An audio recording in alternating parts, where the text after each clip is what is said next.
सफलता बैच के इस 30 दिनों तक चलने वाले प्रैक्टिस सेट में बच्चों आज इस प्रैक्टिस सेट का 9वां दिन है, जिसमें हम लोग प्रैक्टिस सेट नंबर 9 सॉल्व कर रहे हैं। तो चलिए स्टार्ट करते हैं क्लास को बहुविकल्पी प्रश्नों से।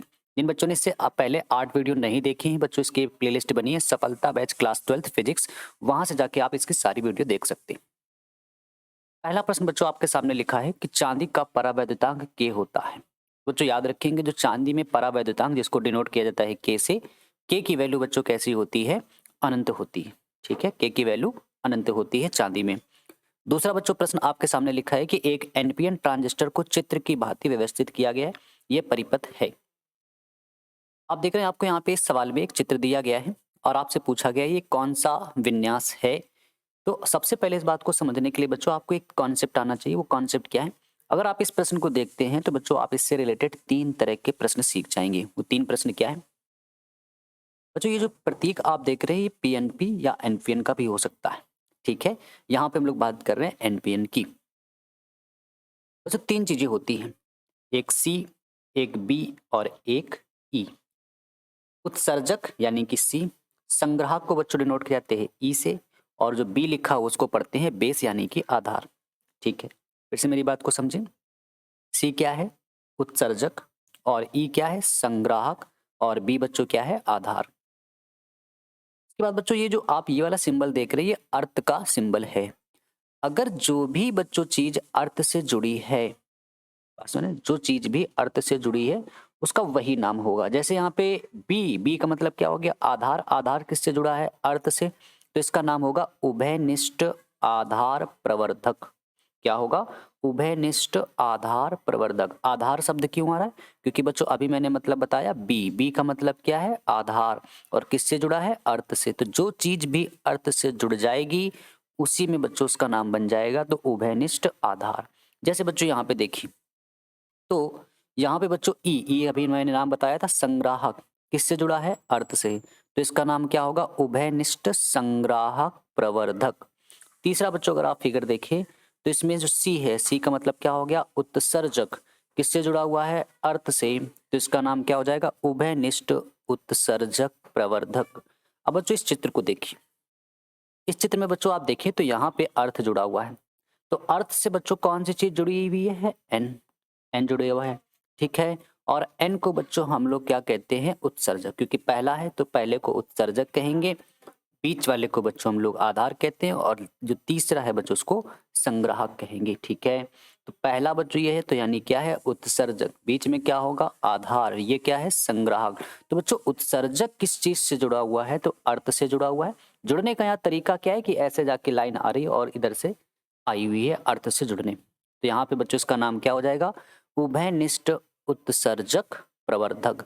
अगर बच्चों मान लेते हैं कल को ये प्रश्न ऐसे आता है कि ये लाइन बच्चों यहाँ से 20 से जुड़ी होती, तो इसका नाम क्या होता? उभयनिष्ठ, और बीच वाले का नाम क्या पढ़ेंगे? आधार, तो इसका नाम होता उभयनिष्ठ आधार प्रवर्धक। और मान लेते हैं कि बच्चों कि ये वाली लाइन जो है अर्थ वाली लाइन वो यहाँ से जुड़ गई होती है ऐसे, तब बच्चों इसका नाम क्या होता?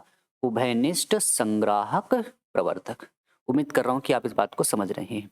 चलते हैं बच्चों इसके बाद तीसरे बहुविकल्पी प्रश्न पर, जो कि आपके सामने लिखा है कि पतले प्रिज्म के पदार्थ का अपवर्तनांक क्या होगा? बच्चों अपवर्तनांक जिसको डिनोट किया जाता है एन से, की वैल्यू पूछ रहे हैं यानी क्वेश्चन मार्क, यदि उसके अपवर्तक कोण तथा विचलन कोण मान समान है।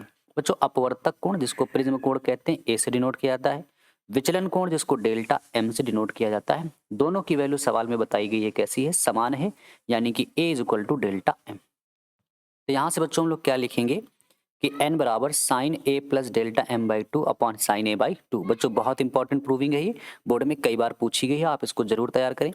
आप प्लेलिस्ट में जाएंगे, फिजिक्स प्रूविंग क्लास 12th नाम से एक प्लेलिस्ट बनी है, वहां पे बच्चों मैंने फिजिक्स की सारी प्रूविंग्स फ्री ऑफ कॉस्ट करा रखी हैं। आप वहां से जाके एक एक प्रूविंग आप जरूर देखें, तो ये प्रूविंग आपको वहां पे मिल जाएगी।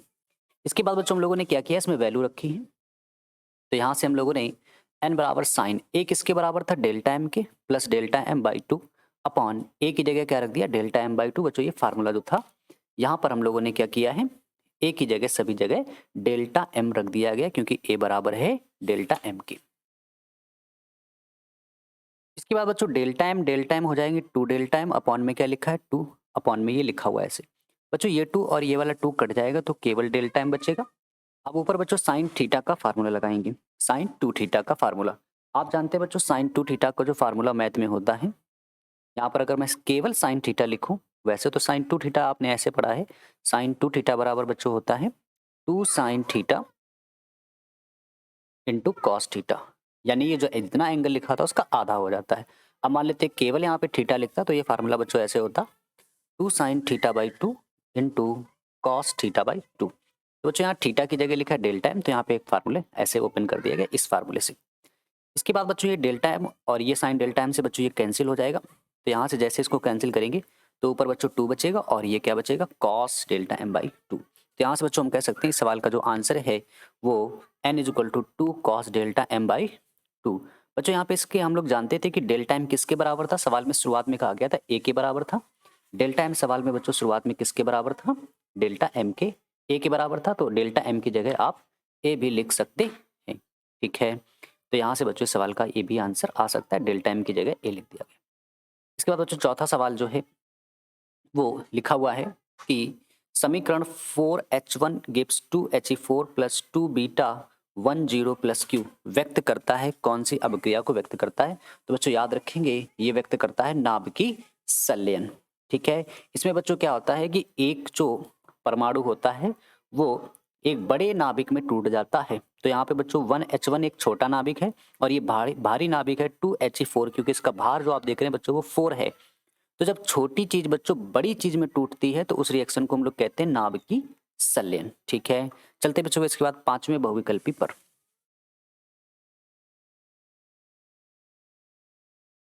पांचवा बहुविकल्पी बच्चों आपके सामने लिखा है कि निम्नलिखित में से कौन मूल कण नहीं है। बहुत अच्छा बच्चों प्रश्न है, 4 ऑप्शन लिखे हुए हैं, पॉजिट्रॉन, इलेक्ट्रॉन, अल्फा कण और न्यूट्रॉन। तो बच्चों याद रखेंगे कि जो पॉजिट्रॉन शब्द है बच्चों ये पॉजिटिव इलेक्ट्रॉन को डिनोट करता है। इसको अगर आप विच्छेद करेंगे पॉजिटिव इलेक्ट्रॉन। और बच्चों जो 4 ऑप्शन लिखे हैं, दूसरा लिखा इलेक्ट्रॉन। इलेक्ट्रॉन बच्चों एक मूल कण है, क्योंकि आप जानते हैं एक जब परमाणु होता है तो उसकी जो कक्षाएं होती है उसमें इलेक्ट्रॉन होता है और उसके बच्चे नाभिक में प्रोटॉन होता है और न्यूट्रॉन। मतलब जिस शब्द में बच्चों हम लोग जानते हैं कि वास्तविक रूप में इसको प्रयोग किया जाता है, वास्तविक रूप में प्रयोग करने के कारण बच्चों उसका नाम होता है मूल कण, यानी जिसका अस्तित्व है। लेकिन बच्चों यहाँ जो पॉजिट्रॉन बनता है ये वास्तव में पॉजिट्रॉन नहीं होता, ये इलेक्ट्रॉन में कन्वर्जन है। इलेक्ट्रॉन का पॉजिटिव सिंबल होता है जिसको हम लोग कहते हैं बच्चों पॉजिट्रॉन, यानी कि पॉजिट्रॉन मूल रूप में नहीं होता, ये प्राप्त होता है। तो यानी कि पॉजिट्रॉन बच्चों मूल कण नहीं है। इसके बाद बच्चों बात करते हैं छठे बहुविकल्पी की। प्रतिरोध R, प्रेरकत्व L तथा संधारित्र C श्रेणी क्रम में जोड़े गए हैं। प्रत्येक प्रत्यावर्ती धारा स्रोत की आवृत्ति n, यानी जो बच्चों स्रोत लगा हुआ है उसकी आवृत्ति n है तथा अनुनादी आवृत्ति nr है। किस स्थिति में धारा विभव से पश्चगामी होगी। आपसे पूछा जा रहा है कि एक प्रत्यावर्ती स्रोत बच्चों जिसको डिनोट करने का सिंबल इस तरह होता है, अनुनादी आवृत्ति में बच्चों कहा गया इसकी जो आवृत्ति है उसको बताया गया है कि n ले लेते हैं। अनुनाद की स्थिति में बच्चों आप जानते हैं कि जो एक्सेल होता है वो एक्सी के एक्सेल जो होता है बच्चों वो एक्सी के क्या होता है इक्वल होता है। और बच्चों इसकी जो आवृत्ति बताई गई है उन्होंने कहा है कि NR है। और इसमें कहा गया कि धारा यानी कि I विभव से यानी कि V से पश्चगामी का मतलब बच्चों होता है कि नीचे हो, यानी जो यहाँ पे बच्चों धारा बनाई गई है वो विभव से कैसी है, नीचे है। तो आपसे पूछा गया ये ऐसा कब हो सकता है, तो याद रखेंगे जब स्रोत की आवृत्ति यानी n इज ग्रेटर देन होनी चाहिए, बड़ी होनी चाहिए किससे, अनुनादी आवृत्ति से, यानी NR से बड़ी होनी चाहिए, तभी बच्चों धारा जो होगा वो विभव के पश्चगामी होगी, जब परिपथ की आवृत्ति अनुनादी आवृत्ति से अधिक होगी। इसके बाद बच्चों चलते हैं हम लोग सीधे अति लघु उत्तरी प्रश्नों पर। पहला अति लघु आपके सामने लिखा हुआ है कि विद्युत चुंबकीय तरंगों की कोई 2 मुख्य विशेषताएं लिखिए। विद्युत चुंबकीय तरंगों की बच्चों आपको 2 विशेषताएं बतानी है। तो पहली विशेषता क्या है कि विद्युत चुंबकीय तरंगें प्रकाश के वेग के बराबर चाल से चलती हैं। आपने फार्मूला भी पढ़ा होगा, इससे पहले बच्चों 8 प्रैक्टिस सेट में मैंने 2 से 3 प्रैक्टिस सेट में बच्चों इस बात की चर्चा की है कि ओमेगा अपॉन के बराबर बच्चों क्या होता है C, यानी कि वैद्युत चुंबकीय जो बच्चे तरंगे होती हैं वो प्रकाश के वेग के बराबर चाल से चलती हैं। ये इनकी क्या है, एक विशेषता है। दूसरी विशेषता बच्चों क्या है कि विद्युत चुम्बकीय तरंगों की प्रकृति जो होती है वो बच्चों कैसी होती है, अनुप्रस्थ होती है। इस बात को भी याद रखेंगे। तीसरा बच्चों गुण क्या है, 2 पूछे गए थे, एक मैंने और लिख दिया है। विद्युत चुम्बकीय तरंगों में बच्चों वैद्युत वेक्टर यानी वैद्युत क्षेत्र, चुंबकीय क्षेत्र और तरंग संचरण की दिशा तीनों ही बच्चों कैसी होती है, लंबवत होती है। वैद्युत क्षेत्र बच्चों आप जानते हैं, वैद्युत क्षेत्र अगर मैंने बच्चों ई वेक्टर ऊपर की तरफ बनाया है और बी वेक्टर बच्चों ये और तरंग संचरण की दिशा बच्चों इस तरह, यानी ये बिल्कुल बच्चों उस तरह का केस है जैसे आपने मैथ में एक्स वाई और बच्चों जेड पढ़ा है। आप जानते हैं एक्स वाई जेड बच्चों तीनों आपस में कैसे होते हैं, परपेंडिकुलर होते हैं। ये बच्चों जो डायरेक्शन है, ये तरंग किस दिशा में जा रही है ये वो चीज है। और उसका वैद्युत वेक्टर ऊपर की तरफ और चुंबकीय वेक्टर बच्चों नीचे की तरफ होता है, यानी कि तीनों की तीनों आपस में लंबवत यानी कि परपेंडिकुलर होते हैं। तो वही लिखा है कि विद्युत चुम्बकीय तरंगों में वैद्युत क्षेत्र, चुंबकीय क्षेत्र तथा तरंग संचरण की दिशा लंबवत होती है। चलते बच्चों इसके बाद दूसरा लघु आपके सामने लिखा है कि n बराबर 3/2 अपवर्तनांक वाले कांच के एक उत्तल लेंस को n बराबर 3/2 अपवर्तनांक वाले द्रव में डुबोने पर फोकस दूरी और प्रकृति पर क्या प्रभाव पड़ेगा। बच्चों अगर आप यह सवाल में गौर से देखें तो जो कांच का अपवर्तनांक है वो भी 3/2 है और जिस द्रव में इसको डुबोया जा रहा है उसका भी अपवर्तनांक बच्चों 3/2 दिया गया है। इसका मतलब है लेंस को यानी कांच को समान अपवर्तनांक के द्रव में डुबोया जा रहा है।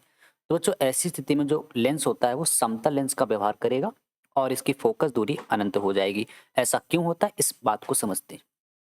जैसे बच्चों मान लेते हैं कि ये पानी है और आपने क्या किया है, एक पानी की दूसरी बूंद ली, इस पानी की बूंद को बच्चों इस पानी में ही मिला रहे हैं और फिर मैं अगर आपसे कहूं कि जो आपने बूंद मिलाई है पानी की, इस पानी में ढूंढ के दिखाओ, तो आप बच्चों उस बूंद को नहीं ढूंढ सकते।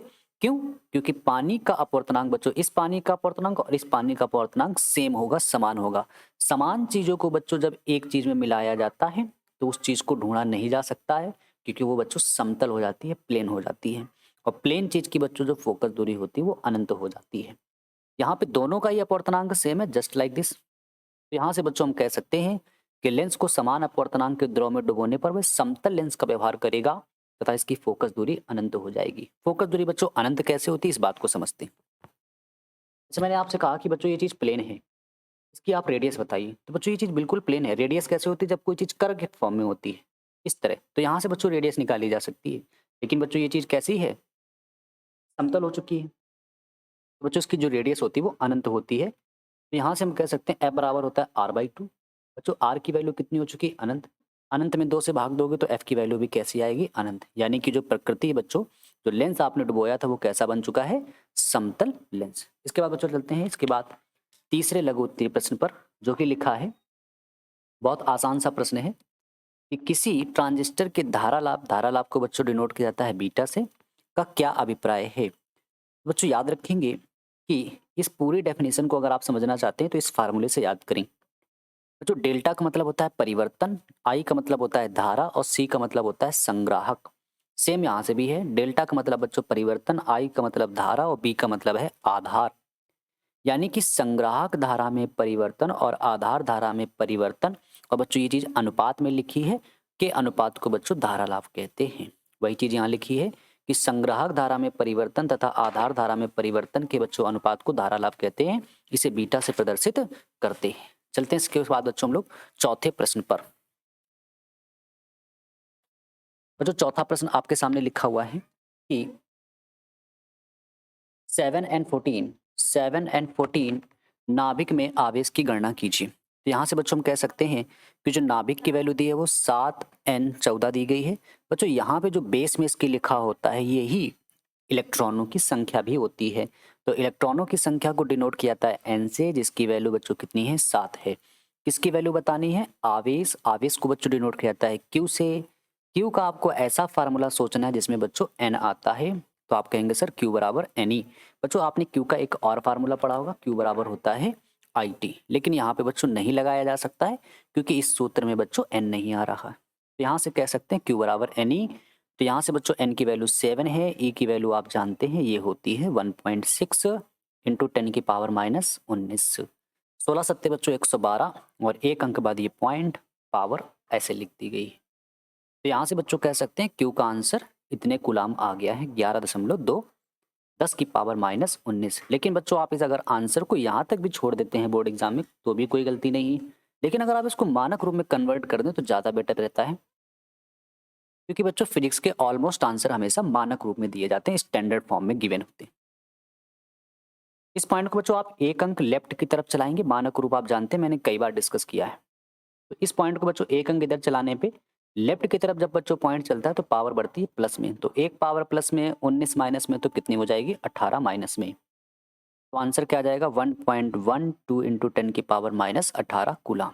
इसके बाद बच्चों अगला सवाल आपके सामने लिखा है, बहुत ही बेहतरीन सवाल है कि दो समांतर तथा सीधे धारावाही चालकों के बीच लगने वाला बल कब आकर्षण और कब बच्चों प्रतिकर्षण बल होता है और क्यों होता है।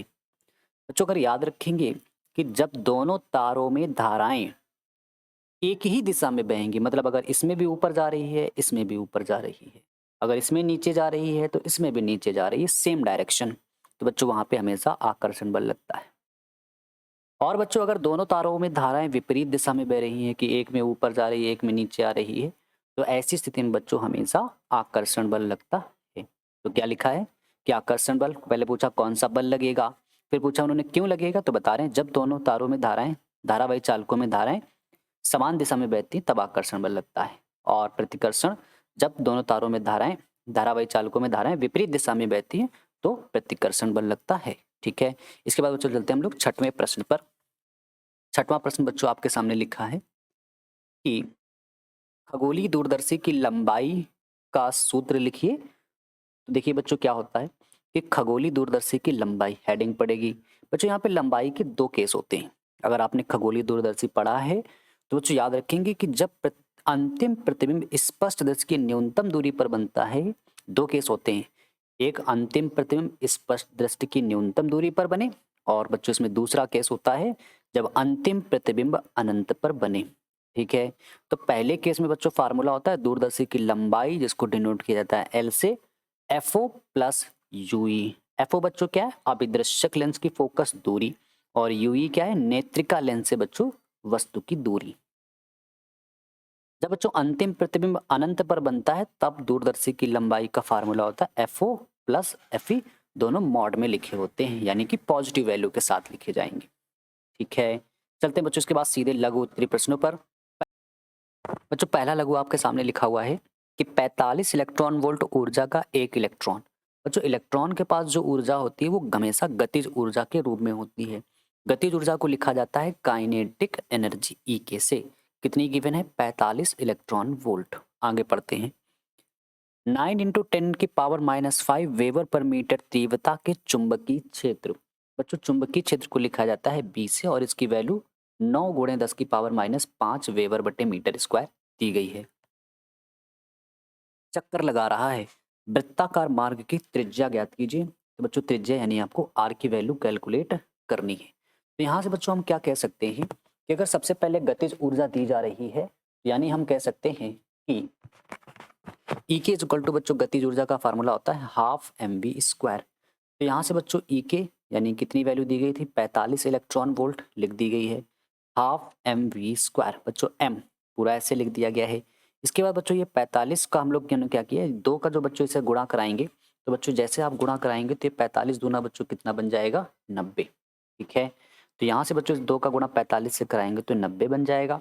ई की वैल्यू होती है 1.6 इंटू 10 की पावर माइनस 19, और बच्चों यहाँ से m जिसकी वैल्यू होती है 9 इंटू 10 की पावर माइनस 31, और ये बच्चों लिखा हुआ है वी स्क्वायर। यहाँ से बच्चों इस पॉइंट को अगर हटाते हैं तो नीचे क्या आएगा 10। बच्चों ये 10 ये वाला जीरो और ये वाला जीरो कट जाएगा, तो यहाँ से ये जीरो गायब हो जाएगा, और बच्चों ये 9 और ये 9 भी कट जाएगा, तो यहाँ से केवल बच्चों क्या बच रहा है 16।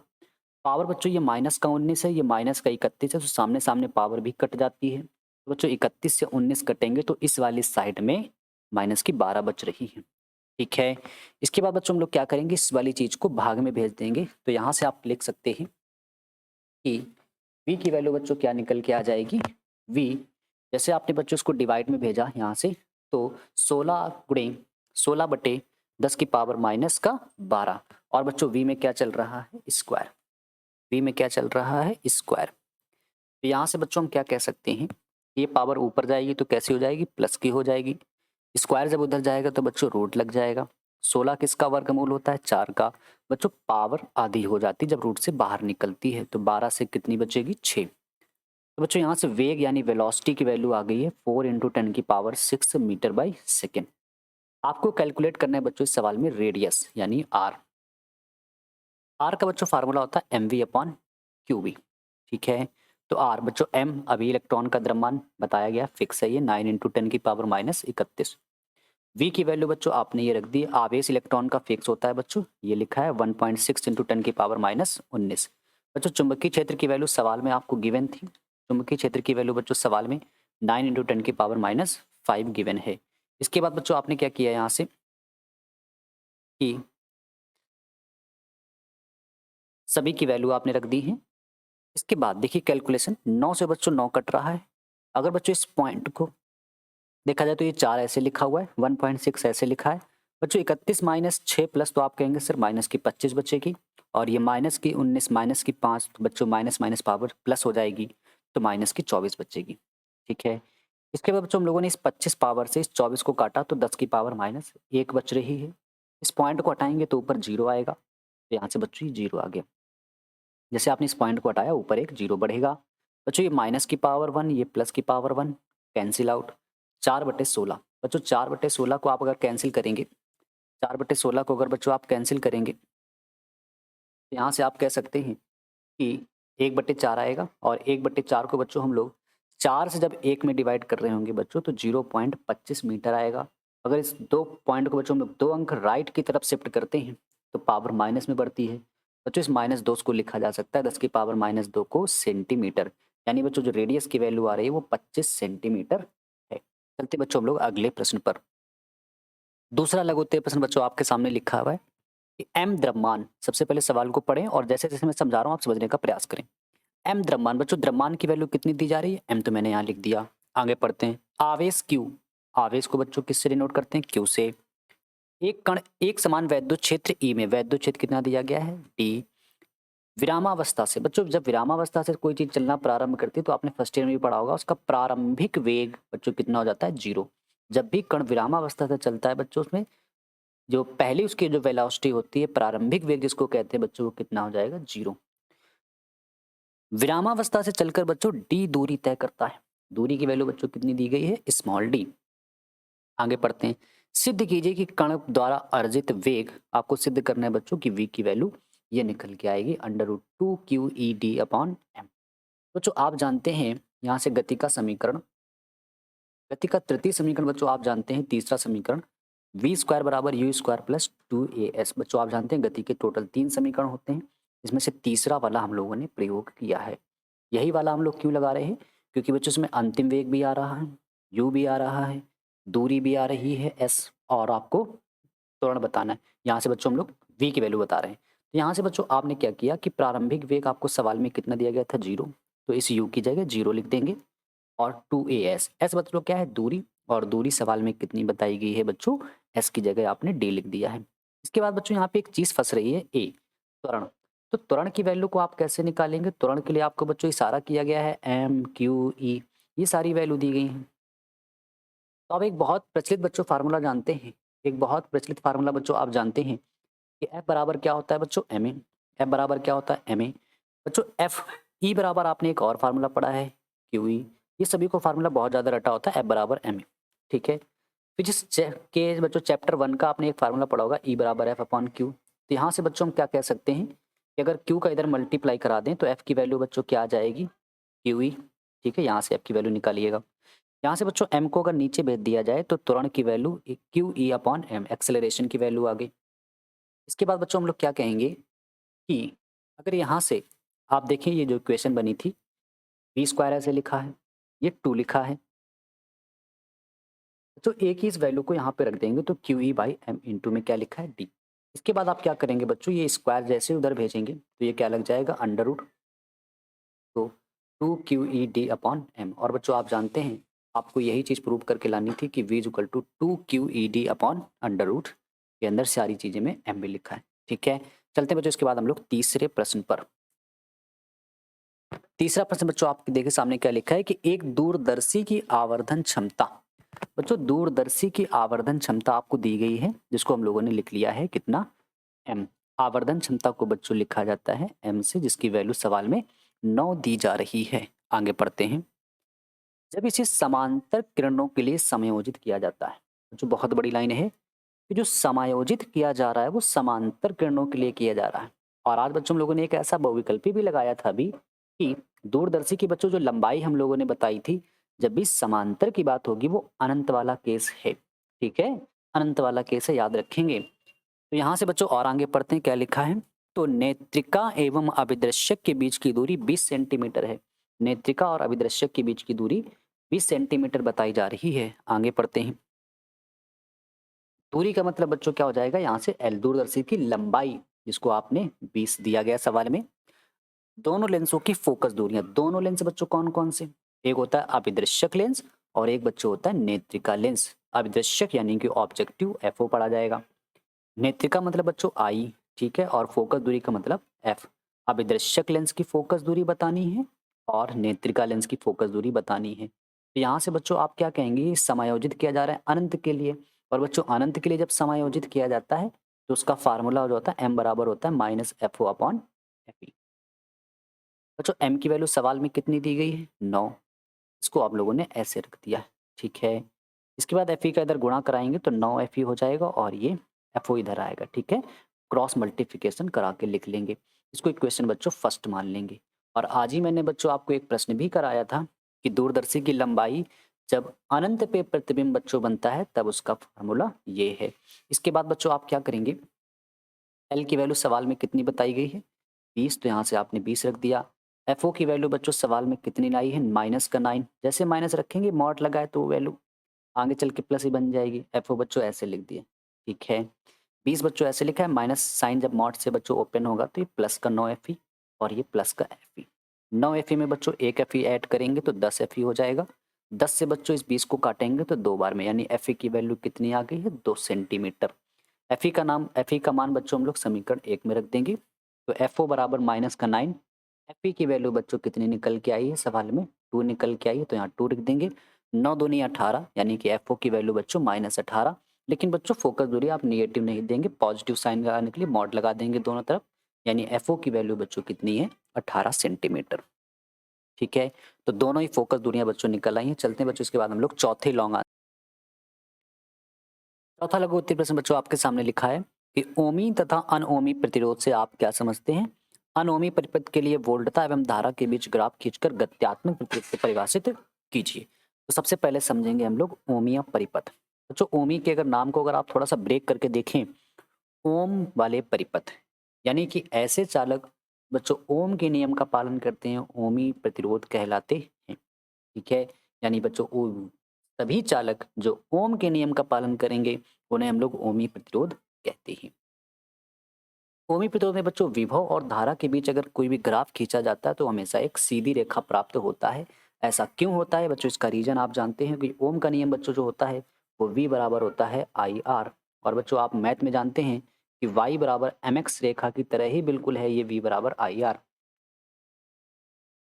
और बच्चों y बराबर एम एक्स रेखा का जो ग्राफ बनता है वो ओरिजिन से होकर जाता है, मूल बिंदु से।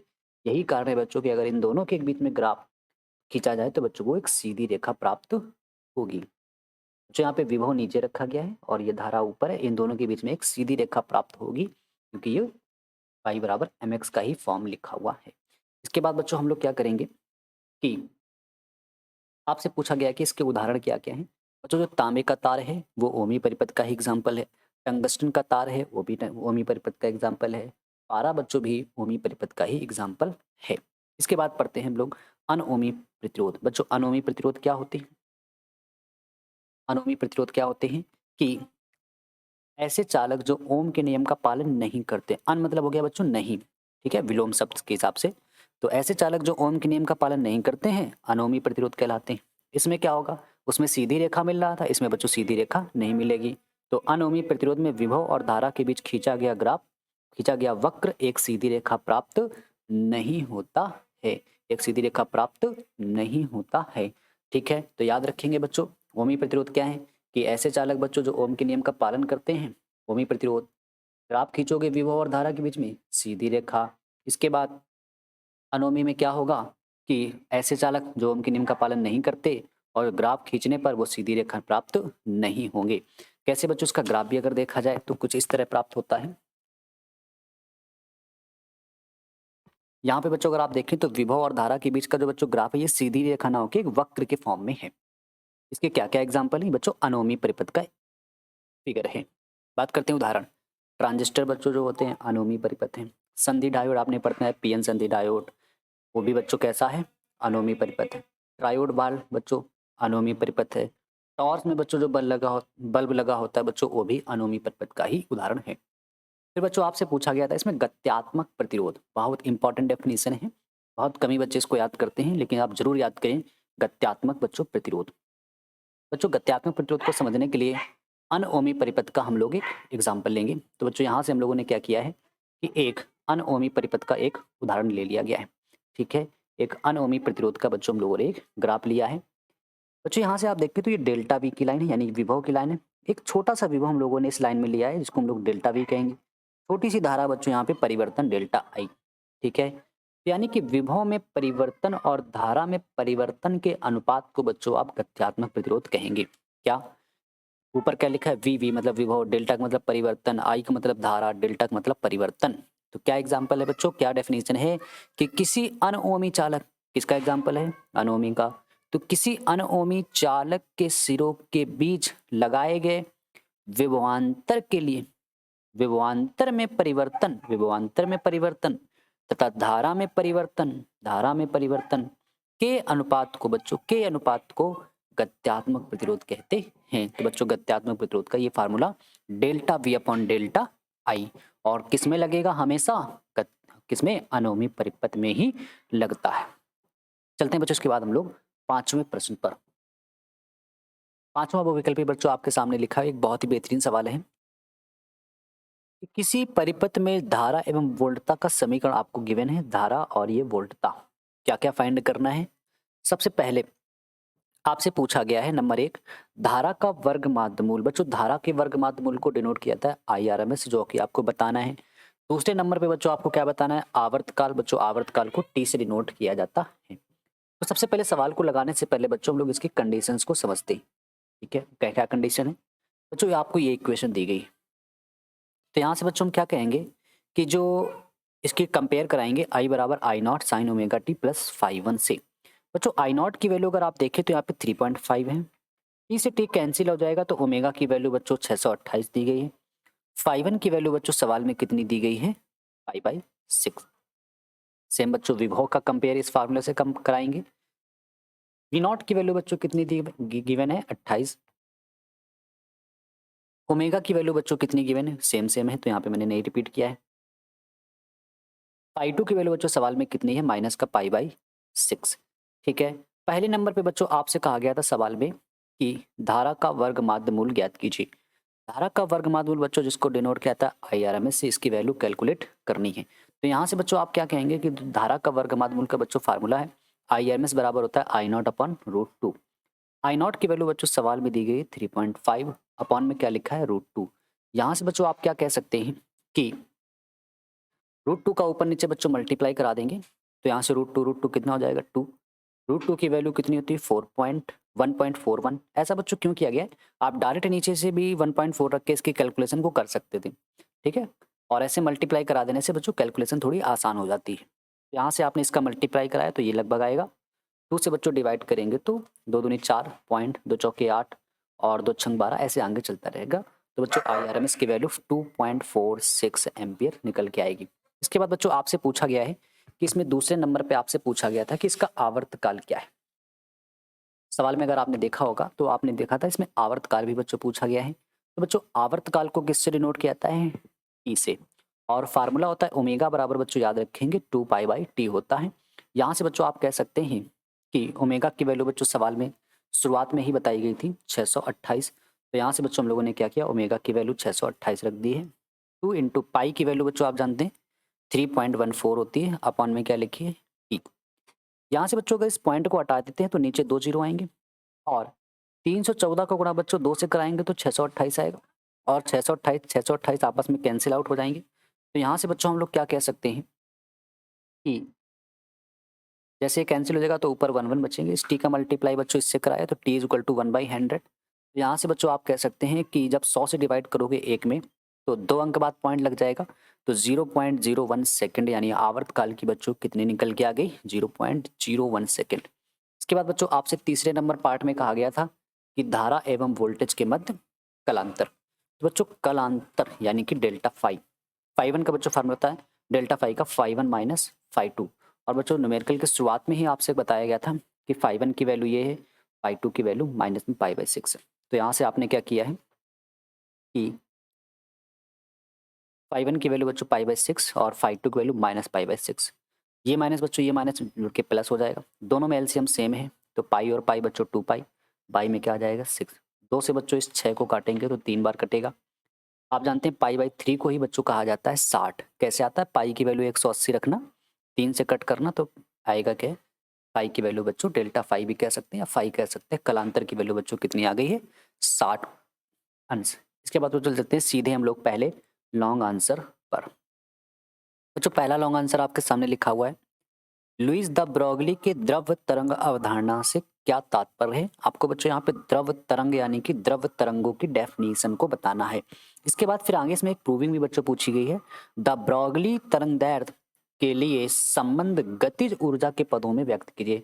यानी बच्चों तरंगदैर्घ्य का जो आपको फार्मूला है वो गतिज ऊर्जा के पदों का मतलब होता है तरंगदैर्घ्य का बच्चों एक ऐसा सूत्र आपको बनाना है जिसके फार्मूले में बच्चों गतिज ऊर्जा आती हो। तो सबसे पहले हम लोग बात करेंगे द्रव तरंग अवधारणा यानी कि द्रव तरंगे क्या होती हैं। तो बच्चों सबसे पहले याद रखेंगे कि द्रव तरंगे क्या होती हैं कि डी ब्रोगली के अनुसार प्रत्येक गतिमान कण, जो बच्चों कोई भी कण जो गतिज अवस्था में होता है, जैसे मान लेते हैं बच्चों ये कण है, जब ये गति बच्चों करता है तो ये वेव के फॉर्म में चलता है, एक तरंग के रूप में चलता है। तो डी ब्रोगली के अनुसार प्रत्येक गतिमान कण से एक तरंग संबद्ध होती है। इन तरंगों को द्रव तरंगे अथवा डी ब्रोगली तरंगे कहते हैं। द्रव तरंगों को बच्चों जो इनकी तरंगदैर्घ्य होती है वो एक निम्न सूत्र से आप व्यक्त कर सकते हैं। लैम्डा बराबर बच्चों होता है एच अपॉन पी। पी क्या है, संवेग, लैम्डा क्या है, तरंगदैर्घ्य, एच क्या है बच्चों है प्लांक नियतांक। तो बच्चों जो पी होता है संवेग का फार्मूला पी बराबर एम वी होता है, तो यहाँ पे एम वी लिख सकते हैं। तो और एच क्या है, प्लांक नियतांक। तो बच्चों ये डेफिनेशन थी द्रव तरंगों की। कुछ नहीं है, केवल एक कण से संबंधित है कि जब भी कोई कण गति अवस्था में होगा तो उससे जो भी बच्चों तरंगे होती हैं वो वेव के फॉर्म में होती हैं, तरंग के रूप में होती हैं बच्चों। उन्हीं तरंगों को हम लोग द्रव तरंगे कहते हैं। इसके बाद बच्चों आपसे इसमें पूछा गया था कि इसमें एक प्रूविंग करनी है, तरंगदैर्घ्य को बच्चों गतिज ऊर्जा के पदों में व्यक्त करना है। बहुत शानदार बच्चों प्रूविंग है, देखिए कैसे, बहुत आसान भी आपको लगेगी। बच्चों हम लोग जानते हैं कि जो प्लांक का क्वांटम सिद्धांत होता है वो ई बराबर एच न्यू होता है। क्या है ई बराबर एच न्यू, कि जब भी बच्चों प्रकाश आता है, प्रकाश की सूर्य से बच्चों जब प्रकाश आता है इस तरह से निकल के, मान लेते हैं बच्चों ये सूर्य है, तो बच्चों इस प्रकाश में कितनी एनर्जी है इसको कैलकुलेट कहता है ई बराबर एच न्यू से। यही बच्चों प्लांक का क्वांटम सिद्धांत है, ई फॉर एनर्जी। बच्चों आइंस्टीन का भी कहना है कि ई बराबर होता है एम सी स्क्वायर। ठीक है, ये इक्वेशन 1 है, ये इक्वेशन 2। आपने क्या किया, दोनों इक्वेशन को बच्चों कंबाइंड किया है, तो इस ई की वैल्यू को उठा के यहाँ पे रख देंगे। तो ई की वैल्यू बच्चों क्या रखेंगे, एच न्यू, तो एच न्यू और बराबर में क्या लिखा हुआ है एम सी स्क्वायर। बच्चों आप जानते हैं न्यू जिसको आवृत्ति कहते हैं, और आवृत्ति का फार्मूला होता है सी अपॉन लैम्डा। बच्चों इस न्यू की वैल्यू को उठा के यहाँ रखेंगे, तो ये एच लिखा है, न्यू की वैल्यू क्या आ जाएगी सी अपॉन लैम्डा। तो बच्चों यहाँ से एक सी से सी कट रहा है तो एक केवल सी बचेगा यानी एम सी बचेगा। ये एच अपॉन बच्चों लैम्डा लिखा हुआ है। तो यहाँ से बच्चों हम लोगों ने क्या किया कि लैम्डा का इधर मल्टीप्लाई, एम सी का इधर मल्टीप्लाई, तो H upon M C is equal to बच्चों क्या आ गया, लैम्डा।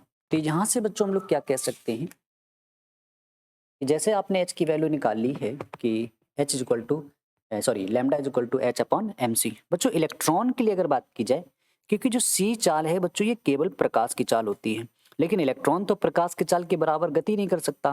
तो जो अगर इलेक्ट्रॉन के लिए बात की जाए तो सी की जगह हम लोग चाल में वी बना देते हैं। सी भी चाल है लेकिन सी किसकी चाल है, प्रकाश की चाल है। लेकिन अगर बच्चों बात की जाए इलेक्ट्रॉन की, तो इलेक्ट्रॉन की चाल को बच्चों हम लोग वी से डिनोट करते हैं। इसके बाद बच्चों क्या किया जाएगा कि हम जानते हैं गतिज ऊर्जा, क्योंकि बच्चों आपसे कहा गया था सवाल में कि लैम्डा आपको गतिज ऊर्जा के पदों में निकालना है।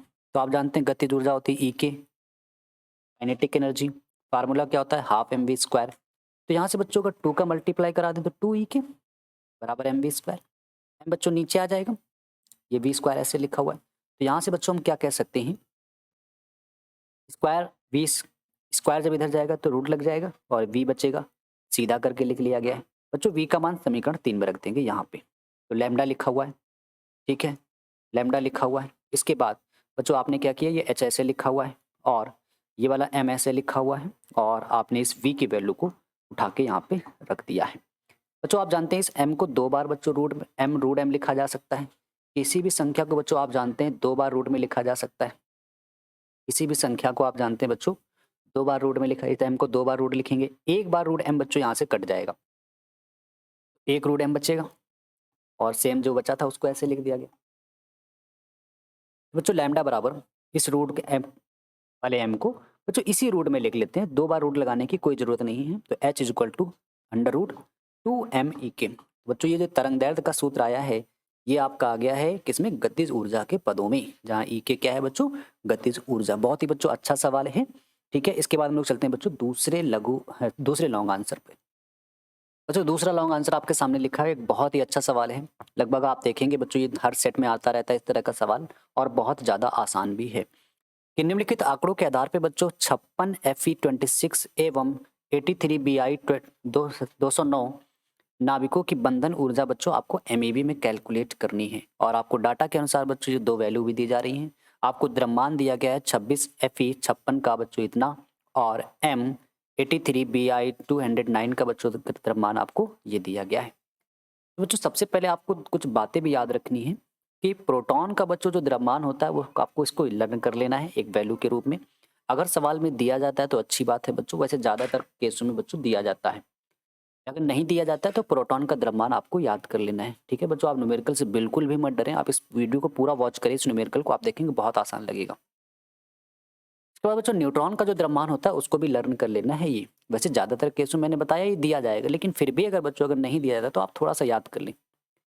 इसके बाद बच्चों बात की गई है कि हमें गैस का द्रव्यमान निकालना है 56 Fe26 में ऊर्जा बंधन ऊर्जा निकालनी है बच्चों। तो सबसे पहले हम लोग इसकी बात करेंगे बच्चों। अगर इसमें बात की जाए कितने नंबर ऑफ प्रोटॉन हैं तो आप कहेंगे सर ये जो नीचे लिखा होता है यही प्रोटॉन होते हैं।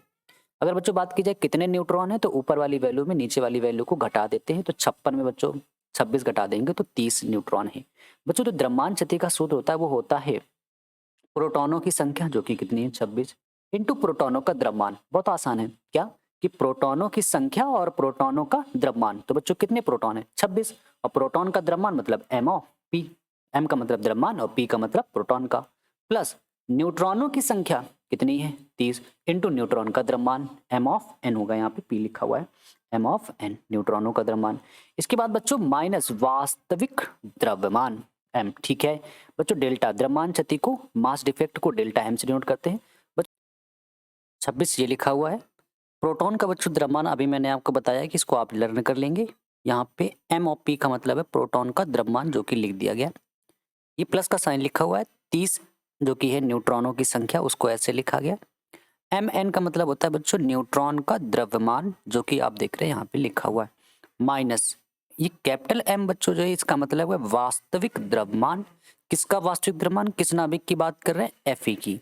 और बच्चों आपको सवाल में दिया गया था शुरुआत में ही कि 26 Fe56 का जो वास्तविक द्रव्यमान कैपिटल M है उसकी वैल्यू बच्चों ये दी गई है। तो यहाँ पे इसकी वैल्यू को हम लोग कैपिटल M की जगह पुट कर देंगे।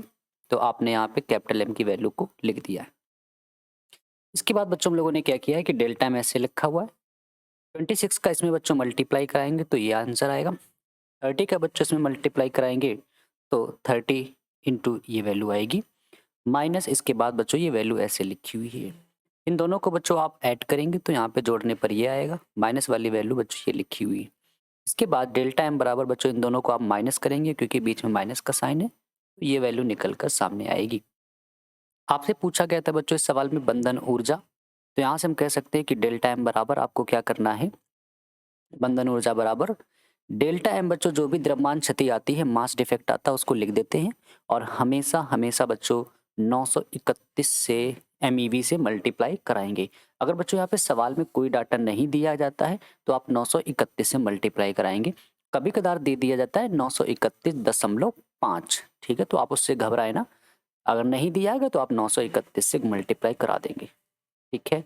जैसे बच्चों डेल्टा एम में 931 से हम लोग मल्टीप्लाई कराएंगे, सबसे पहले डेल्टा एम की वैल्यू रखी है 931 ये लिखा हुआ है, और आप जैसे मल्टीप्लाई कराएंगे तो बच्चों ये बंधन ऊर्जा प्राप्त हो जाएगी। ठीक है, तो बच्चों ये पहला पार्ट हुआ इस सवाल का। आपसे सवाल में बच्चों दो पार्ट थे, दोनों पार्ट में कहा गया था कि सबसे पहले आपको बच्चों द्रव्यमान बताना था एफ का, सॉरी बंधन ऊर्जा आपको बतानी थी एफ की, फिर आपको बतानी है बी आई की। ठीक है, तो मेन जो बच्चों इस सवाल का कॉन्सेप्ट है वो यहाँ पे छुपा हुआ है कि आपको द्रव्यमान क्षति का फार्मूला आना चाहिए कि प्रोटॉनों की संख्या, प्रोटॉनों का इनटू में प्रोटॉन का द्रव्यमान, न्यूट्रॉनों की संख्या, न्यूट्रॉन का द्रव्यमान माइनस वास्तविक द्रव्यमान। इसके बाद बच्चों हम लोग यहाँ पे बंधन ऊर्जा निकालेंगे बी आई की। ठीक है, तो देखिए कैसे। फिर अगर आपसे बच्चों मान लेते हैं कि इस सवाल में एक छोटी सी वैल्यू और कभी कदार न्यूमेरिकल में पूछ लिया जाता है बच्चों, वो वैल्यू होती है कि प्रति न्यूक्लियन बंधन ऊर्जा। प्रति न्यूक्लियन, प्रति मतलब शब्द होता है बच्चों एक की, तो यहाँ पे क्या फार्मूला होता है, टोटल जो बंधन ऊर्जा भी हम लोगों ने निकाली है और बटे न्यूक्लियनों की संख्या।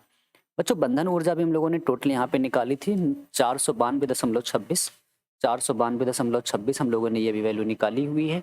इसके बाद जैसे बच्चों यहाँ पे इसकी रखेंगे तो ये वैल्यू, न्यूक्लियनों की संख्या का मतलब बच्चों क्या होता है कि Fe6 में उसका जो आप भार देख रहे हो 56 है, इसी को बच्चों हम लोग न्यूक्लियनों की संख्या कहते हैं। तो यहाँ पे हम लोग क्या करेंगे 56 लिख देंगे, आप डिवाइड करेंगे तो 8.790 MeV।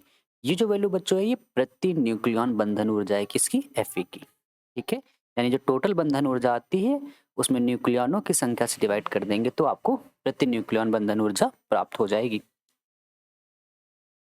इसके बाद बच्चों आपको पार्ट नंबर 2 में सिमिलर बिल्कुल सवाल है, 83 BI 209 का आपको यहाँ पे बंधन ऊर्जा निकालनी है।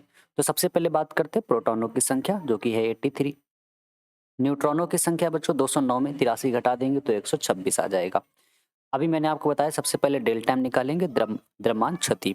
क्या फार्मूला था, प्रोटॉनों की संख्या जो कि बच्चों कितनी है 83 इंटू प्रोटॉन का द्रव्यमान प्लस न्यूट्रॉनों की संख्या 126, न्यूट्रॉन का द्रव्यमान माइनस वास्तविक द्रव्यमान। 83 बच्चों ऐसे लिखा है, प्रोटॉन का द्रव्यमान अभी मैंने पीछे बताया था, प्लस 126 ऐसे लिखा है, न्यूट्रॉन का द्रव्यमान ये लिखा है बच्चों माइनस वास्तविक द्रव्यमान किसका, बीआई के। इस सवाल में बच्चों दिया गया है जो कि आपको देख रहे थे सवाल में, तो ये वैल्यू को वहाँ पे हम लोग पुट करेंगे। तो जैसे बच्चों रखा गया तो ये मान ये आ गया है, इसके इसमें मल्टीप्लाई कराया तो ये आया है, 126 का बच्चों इसमें गुणा कराएंगे तो ये आएगा, ये वैल्यू ऐसे लिखी। इन दोनों के बीच में बच्चों प्लस का साइन है, इसका मतलब है जोड़ना है, तो दोनों को जोड़ने पर बच्चों ये डाटा आएगा और ये वाली वैल्यू बच्चों यहाँ पे ऐसे लिखी हुई है। इसके बाद बच्चों इन दोनों को आपने क्या करना है, माइनस करना है, तो वैल्यू ये आ जाएगी, डेल्टा एम आ गया। फिर बच्चों आपको क्या निकालना है, बंधन ऊर्जा। अभी फार्मूला बताया कि जितना डेल्टा एम आता है उसमें 931 MeV से मल्टीप्लाई करा देंगे। तो जैसे बच्चों मल्टीप्लाई, डेल्टा एम की वैल्यू रखी है और मल्टीप्लाई कराने पे ये आंसर आ गया। अगर आपसे यहीं पे पूछा जाता प्रति न्यूक्लियन बंधन ऊर्जा, तो बच्चों क्या फार्मूला होता है, टोटल जो बंधन ऊर्जा आती है उसमें न्यूक्लियनों की संख्या से भाग दे देते हैं। कैसे आती है न्यूक्लियनों की संख्या, जो यहाँ पे ऊपर लिखी होती है। तो 209 बच्चों क्या है न्यूक्लियनों की संख्या, तो यहाँ पे जैसे डिवाइड करेंगे तो बच्चों इसका आंसर आ जाएगा 7.849 MeV। तो उम्मीद कर रहा हूँ बच्चों आप ये न्यूमेरिकल समझ रहे होंगे, जितने भी प्रैक्टिस सेट आ रहे हैं आप सभी को वॉच कर रहे होंगे, अपनी कॉपी में लिख रहे होंगे और लगातार उन चीज़ों की बच्चों प्रैक्टिस कर रहे होंगे। वीडियो को बच्चों जरूर लाइक किया करें क्योंकि काफ़ी एक मेहनत लगती है एक प्रैक्टिस सेट को पूरा तैयार करने में, और अवश्य अपने दोस्तों तक जरूर शेयर करें। कोशिश करें कि इसको व्हाट्सएप स्टेटस में बच्चों आप शेयर करें ताकि ज़्यादा से ज़्यादातर लोगों तक बच्चों ये वीडियो पहुँच पाए। मिलते हैं बच्चों हम लोग अगली प्रैक्टिस सेट में।